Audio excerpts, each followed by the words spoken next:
Hello दोस्तों, स्वागत है आज के वीडियो में। दोस्तों आज के वीडियो में गाड़ी के मुख्य पार्ट पुर्जा के बारे में पढ़ेंगे। तो चलिए वीडियो को शुरू करते हैं। तो सबसे मेरा जो पहला है वो है क्लच। क्लच एक ऐसा यांत्रिक उपकरण है जो इंजन और ट्रांसमिशन के बीच शक्ति के प्रवाह को क्या करता है, जोड़ने और तोड़ने का काम करता है। दोस्तों आप लोग देखते होइएगा कि जो जैसे ही आप लोग क्लच को पकड़ते तो गाड़ी गियर में भी ढुलना क्या करता है, स्टार्ट हो जाता है, या गाड़ी को आप गियर में भी चक्का को रोटेट करा सकते हैं। तो यही काम होता है क्लच का। क्या करता है क्लच, जो इंजन का जो पावर होता है, जो भी शक्ति होता है, उसे क्या करता है, तोड़ने और जोड़ने का काम करता है। ठीक है दोस्तों, मैनुअल वाहनों में यह इंजन क्रैंक शाफ्ट और ट्रांसमिशन से क्या करता है, जुड़ा रहता है। और क्या करता है, उसे ये क्या करता है, ट्रांसमिशन और क्रैंक शाफ्ट को अलग करने का काम करता है, जिससे इंजन बंद किए बिना वाहन को क्या कर सकते हैं, हम लोग रोक सकते हैं, या गियर क्या कर सकते हैं, बदल सकते हैं।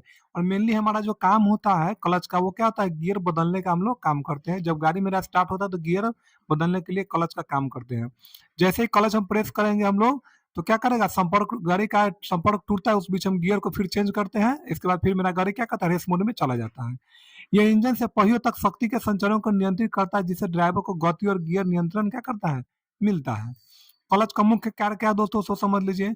तो क्लच का मुख्य कार्य करना है जोड़ना और क्या करना, अलग करना। तो क्लच का मुख्य कार्य घूमने वाले सापर से दूसरे घूमने वाले सापर का शक्ति को क्या करना, जोड़ना और तोड़ना।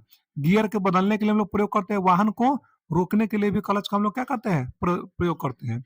इसके बाद दोस्तों समझ लीजिए क्लच कैसे काम करता है। तो कैसे काम करता है, क्लच को हमें क्या करना है, दबाना होता है। तो जब ड्राइवर क्लच पेडल दबाता है तो इंजन और ट्रांसमिशन के बीच संबंध को क्या करता है, तोड़ देता है, जिससे इंजन घूमने के बावजूद पहिए नहीं घूमता है। ठीक है दोस्तों, उसके बाद हम लोग क्या करते हैं, गियर बदलते हैं। ड्राइवर क्लच दबाकर इंजन को ट्रांसमिशन से अलग करता है, फिर गियर क्या करता है, बदलता है, और क्लच को धीरे धीरे नया गियर इंगेज करता है। इसके बाद समझ लीजिए दोस्तों, क्लच छोड़ने का क्या प्रक्रिया है। जब क्लच पेडल को छोड़ा जाता है तो इंजन की शक्ति वापस ट्रांसमिशन और पहियों तक क्या करता है, पहुंचने लगता है, और वाहन गतिमान क्या करता है, हो जाता है। ठीक है दोस्तों, इसके बाद हम लोग पढ़ेंगे नेक्स्ट मेरा क्या है, गियर के बारे में हम लोग समझेंगे गियर का क्या काम है दोस्तों। तो गियर के बारे में आप लोग जानते होइएगा, गियर को रेस के लिए यूज किया जाता है और गियर को बैक करने के लिए यूज किया जाता है। ये भी क्या है, डायरेक्ट इंजन से कनेक्ट होता है ये। तो गियर एक दांतेदार घूमने वाला पहिया होता है जो घूर्णन गति और टार्क को एक शाफ्ट से दूसरे शाफ्ट तक संचारित करने के लिए क्या किया जाता है, उपयोग किया जाता है। दो या दो से अधिक गियर एक साथ काम करने को गियर ट्रांसमिशन कहा जाता है दोस्तों, जो गति, बल, दिशा बदलने में सक्षम होता है, और यह यांत्रिक लाभ क्या करता है, प्रदान करता है। यह कैसे काम करता है गियर, एक गियर का दांत दूसरे गियर के दांत से क्या करता है दोस्तों, जुड़ा होता है। जब एक गियर घूमता है तो दूसरा गियर को घुमाता है, जिससे ऊर्जा का क्या करता है, संचार होता है। अलग अलग आकार के गियरों का प्रयोग करके गति का टॉर्क को बढ़ाया जाता है, और दिशा क्या करता है, और घूर्णन की दिशा को क्या करता है दोस्तों, बदला जाता है। इसका उपयोग क्यों किया जाता है, तो गति या टार्क बदलने के लिए। जब हमें गाड़ी को स्पीड करना होता है या गाड़ी को पावर ज्यादा देना पड़ता है तो हमें क्या करता है, गियर को चेंज करना पड़ता है। गियर का उपयोग गति और टार्क को घुमाने के लिए क्या किया जाता है, दिशा बदलने के लिए क्या दिया, घूर्णन गति को दिशा को क्या करता है, बदलता है, चेंज करता है। और ऊर्जा संचरित करने के लिए क्या किया जाता है, इसका प्रयोग किया जाता है।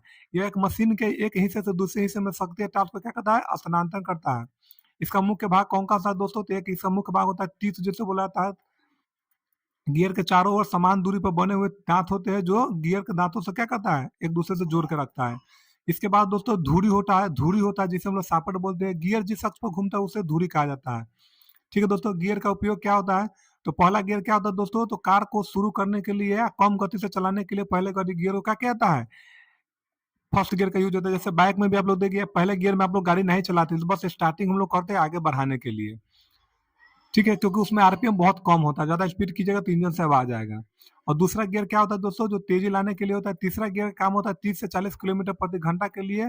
चौथा गियर का होता है काम 40 से 60 किलोमीटर प्रति घंटा के लिए। और पांचवा गियर 60 प्लस के लिए रहता है। और छठा गियर जिस गाड़ी में, वो 80 प्लस या 100 की स्पीड के लिए रहता है। इसके बाद दोस्तों चार चक्का में एक रिवर्स गियर आता है, जिसे हम लोग कहते हैं कार को पीछे की ओर लेके जाने के लिए इसका यूज करते हैं। रिवर्स गियर को आर से सूचित किया जाता है। कुछ इस डायग्राम में हम लोग समझेंगे। यहाँ देख लीजिए दोस्तों, इस डायग्राम में आप समझ सकते हैं किस तरीके से दिया गया। फर्स्ट गाड़ी का ये है, सेकेंड गियर का ये है, थर्ड का ये है। ये इस तरह से यहाँ पे एक रिवर्स गियर आता है जिस पर आर लिखा रहता है। बाकी एक नंबर ऊपर, दो नंबर नीचे, तीन ऊपर, चार नहीं, इस तरीके से गियर का क्या क्या दिया जाता है दोस्तों। गियर पांच, किसी में पांच और किसी में छह रहता है, तो इस चीज का आप लोग क्या करना, ध्यान देना है। वो गाड़ी चलाते वक्त हो जाता है। इसके बाद समझिए दोस्तों सीएनजी के बारे में। एक स्टूडेंट को क्वेश्चन किया था, क्या सर सीएनजी में स्पार्क प्लग होता है। तो सीएनजी के इंजन में स्पार्क प्लग इंजन सिलेंडर के हेड के ऊपर या हेड के किनारे में क्या होता है, स्थित होता है, यानी कि बिना आग लगे सीएनजी भी नहीं चलेगा, इसीलिए उसके अंदर उसमें भी स्पार्क प्लग का यूज किया जाता है। इस चीज को आप लोग ध्यान रखिएगा। आमतौर पर हर सिलेंडर में एक क्या होता है, एक विद्युत उपकरण होता है। हर एक सिलेंडर में एक विद्युत उपकरण लगाया जाता है दोस्तों। जो भी सीएनजी का सिलेंडर वगैरह होता है गाड़ी में रखा रहता है, इंजन के दहन कक्ष के अंदर हवा और ईंधन को क्या करता है, वो मिश्रण करता है और जलाने के लिए चिंगारी का क्या करता है, पैदा करता है। कौन थे, स्पार्क प्लग। ठीक है दोस्तों। और वाल्व का क्या काम होता है, सो समझ लीजिए। कार के इंजन में वाल्व हवा और ईंधन को क्या करता है, सिलेंडर में प्रवेश करने और दहन गैसों को बाहर निकालने के लिए क्या किया था, इसका प्रयोग किया था, वाल्व का। इसके बाद जिससे इंजन शक्ति उत्पन्न कर सके और सुचारू रूप से काम कर सके, मुख्य रूप से दो प्रकार के वाल्व होते हैं दोस्तों। एक इन इनटेक वाल्व होता है, दूसरा जो हवा ईंधन मिश्रण को अंदर आने देता है, और एक एग्जॉस्ट वाल्व होता है जो जली हुई गैसों को बाहर क्या करता है, निकालने का काम करता है। ये जिसे हम लोग सैलेंसर बोलते हैं, सैलेंसर के थ्रू ये क्या करता है, बाहर निकलता है। ये वाल्व इंजन के सही तापमान को क्या करता है, बनाए रखने के लिए महत्वपूर्ण होता है, और यांत्रिक रूप से बंद और ऑटोमेटिक क्या करता है, ये खुलता है।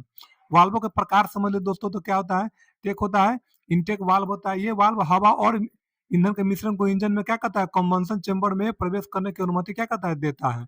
अब कंबंसन चेंबर क्या, दोस्तों समझिए, जिसे दहन कक्ष जिसे बोला जाता है दोस्तों। तो दहन कक्ष का मुख्य काम होता है ईंधन और हवा को एक बंद जगह में क्या करना, जलाने का जो काम होता है। जैसे हम लोग देखते हैं ना कि जहां भी ईंधन और हवा मिलता है वहां पे क्या करता है, आग का क्या होगा, दहन प्रक्रिया चालू हो जाएगा, जलना स्टार्ट हो जाएगा। तो वैसे जगह पे जो जलता है उस जगह को चेंबर बोला जाता है। इसी को थोड़ा ध्यान रखिएगा। जिससे रासायनिक ऊर्जा को क्या कहता है, हीट ऊर्जा, हीट एनर्जी या उष्मा ऊर्जा में क्या कहता है, परिवर्तित किया जाता है। इस प्रक्रिया से उत्पन्न ऊर्जा का उपयोग विभिन्न मशीनों जैसे इंजन, टरबाइन या बॉयलर को चलाने उपयोगी गति या शक्ति को उत्पन्न करने के लिए किया जाता है। इसके बाद दोस्तों एग्जॉस्ट वाल्व का क्या काम होता है, ये दहन कक्ष से जली हुई गैसों क्या कहता है, बाहर निकलता है, सलेंसर जिसे हम लोग बोलते हैं। सलेंसर के थ्रू क्या करता है, जो भी धुआं अंदर का, जो भी जला हुआ जो भी गैस होता है वो सब क्या करता है, बाहर आ जाता है। इसका दोस्तों वाल्वों का महत्व समझिए क्या होता है। वाल्व इंजन का एक अनिवार्य हिस्सा है, जिसके बिना इंजन काम नहीं कर पाएगा। इसके बाद समझ लीजिए, इनके सही ढंग से काम करने को इंजन गर्म होने से रोका जा सकता है, और घिसाव को क्या कहता है, कम किया जाता है। इसके बाद दोस्तों इंजन ब्लॉक के बारे में समझें क्या होता है। तो इंजन ब्लॉक क्या होता है, जिसे इंजन ब्लॉक को सिलेंडर ब्लॉक भी कहा जाता है। इसके बाद देख लीजिए, जो भी गाड़ी का जो भी पार्ट, इंजन का जो भी पर्सनल जो पार्ट पुर्जा होता है इंजन के अंदर, वो इसका एक आवरण होता है, समझे दोस्तों। इसको इंजन ब्लॉक बोला जाता है।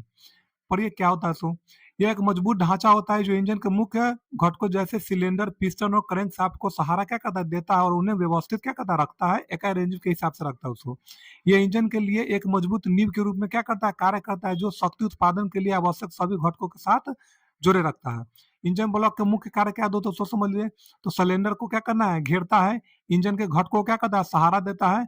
शीतलन प्रणाली जो भी होता है, जैसे इसमें जो भी कूलेंट वगैरह जो भी जाएगा, जो भी ठंडा करने वाला इंजन होगा, उससे क्या करता है, उसके लिए एक मार्ग प्रदर्शित करता है, उसमें है। देख लीजिए, इसमें शीतलन जैसे कूलेंट के लिए मार्ग बने होते हैं, जो इंजन को ठंडा करने में क्या करता है, मदद देता है। चिकनाई प्रणाली के लिए मार्ग होता है, जो भी इंजन वाइल जाता है उसके लिए क्या करता है, मार्ग दिखाता है। तो ये क्या होता है, इंजन ब्लॉक एक तरह का हेड होता है जिसको, है ना दोस्तों। ये क्या करता है, चारों तरफ से ये घिरा होता है, और सभी का कनेक्शन इसमें क्या करता है, चारों तरफ से जुड़ा होता है। इसके बाद समझ लीजिए, इंजन ब्लॉक आमतौर पर ढलवा लोहे एवं एल्यूमिनियम मिश्र धातु से बना होता है। एल्यूमिनियम ब्लॉक हल्के होते हैं और ऊष्मा को बेहतर ढंग से विसर्जित करते हैं, जबकि ढलवा लोहे ब्लॉक अधिक क्या होता है, टिकाऊ होता है।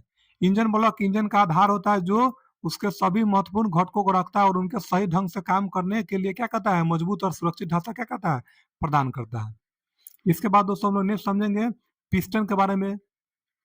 पिस्टन समझ लीजिए क्या होता है दोस्तों। देखिए, गाड़ी के अंदर अगर ज़्यादा हीट होता है या इंजन ऑयल की कमी होता है, जिसके कारण ये पिस्टन क्या करता है, ये भी टेढ़ा वगैरह हो जाता है। दोस्तों लुब्रिकेशन बहुत ज़रूरी होता है गाड़ी के इंजन पार्ट्स के लिए। इस चीज़ को अच्छा से पढ़िएगा और पिस्टन के बारे में समझिए ये क्या होता है। पिस्टन एक बेलनाकार धातु का घटक है, जो सिलेंडर के अंदर ऊपर नीचे क्या करता है, चलता है। यही क्या करता है, रोटेट करता है, और ईंधन वायु मिश्रण के दहन से उत्पन्न ऊर्जा को यांत्रिक ऊर्जा में क्या करता है, बदलने का काम करता है। इसी का काम होता है ईंधन को यांत्रिक ऊर्जा में क्या करना, बदलना। यह इंजन को पावर देने की वाली श्रृंखला के शुरुआती बिंदु के रूप में क्या करता है, कार्य करता है, जिससे दहन उत्पन्न शक्ति को पिस्टन के माध्यम से क्रैंकशाफ्ट तक पहुंचाया जाता है, और अंततः कार को पहियों तो क्या करता है, घुमाने का ये कार्य करता है। पिस्टन का मुख्य कार्य क्या होता है दोस्तों, तो ऊर्जा का रूपांतरण करना होता है, शक्ति का हस्तांतरण करना होता है, संपीड़न या दहन का काम होता है। इंजन की कार्य प्रणाली में पिस्टन सिलेंडर के अंदर वायु ईंधन मिश्रण को संपीड़ित करता है, जो फिर प्रज्वलित होकर यह ऊर्जा पिस्टन को क्या करता है, वापस धकेलने का काम करता है और ये बार-बार चलता रहता है। पिस्टन का मुख्य विशेषता क्या है दोस्तों? तो एक सिलेंडर होता है, सिलेंडर का क्या काम होता है? पिस्टन सिलेंडर नामक एक बंद कक्ष के अंदर क्या करता है? चलता है। जो भी सिलेंडर होता है, जो पिस्टन जो होता है, तो एक सिलेंडर नामक एक बंद कक्ष होता है, उसके अंदर क्या करता है? ये घूमना स्टार्ट करता है। पिस्टन एक रिंग होता है दोस्तों, पिस्टन के किनारे पर पिस्टन रिंग लगे होते हैं, जो सिलेंडर की दीवारों पर कसकर सील बनाते हैं और गैस को लीक होने से क्या करता है? रोकता है और घर्षण को क्या करता है? ये कम करता है। तो पिस्टन रिंग का काम होता है क्या? घर्षण को कम करना, गैस को लीक होने से बचाना। इसके बाद होता है दोस्तों कनेक्टिंग रॉड होता है, तो यह पिस्टन को करंट शॉफ्ट से क्या करता है? जोड़ने का काम करता है। याद रखिएगा, ये 1 नंबर में क्वेश्चन पूछा था, कनेक्टिंग रॉड का काम का क्या है? तो यह पिस्टन को करंट शॉफ्ट से क्या करता है? जोड़ने का काम करता है, जिससे पिस्टन की रैखिक गति को घूर्णन गति में क्या करता है? बदला जा सके। गैस्केट पिन का क्या काम होता है दोस्तों? तो यह पिस्टन को कनेक्टिंग रॉड को घुमाने योग्य तरीके से क्या करता है? जोड़ने का काम करता है। पिस्टन का महत्व क्या सोच समझिए, पिस्टन इंजन के दहन कक्ष का एक महत्वपूर्ण गतिशील हिस्सा है, जो दहन प्रक्रिया के दौरान निकलने वाली ऊर्जा को यांत्रिक ऊर्जा में परिवर्तन करने के लिए क्या होता है? जिम्मेवार होता है। पिस्टन के बिना दहन की शक्ति का कोई भी रूप इंजन के पहियों तक नहीं पहुंच सकता है। ठीक है दोस्तों, तो आज का वीडियो यहीं तक पर समाप्त करते हैं। वीडियो को अच्छा से देखिएगा, क्योंकि ठीक है दोस्तों, तो आज का वीडियो यहीं पे समाप्त करते हैं। वीडियो देखने के लिए बहुत बहुत धन्यवाद। और जो भी लोग अभी तक हमसे नहीं जुड़े, वो टेलीग्राम के लिंक से क्या करेंगे? जुड़ जाएंगे, हमारे चैनल को सब्सक्राइब कर लेंगे और हर तरह के क्वेश्चन के लिए हमारे चैनल पे क्या करेंगे? बने रहेंगे। धन्यवाद।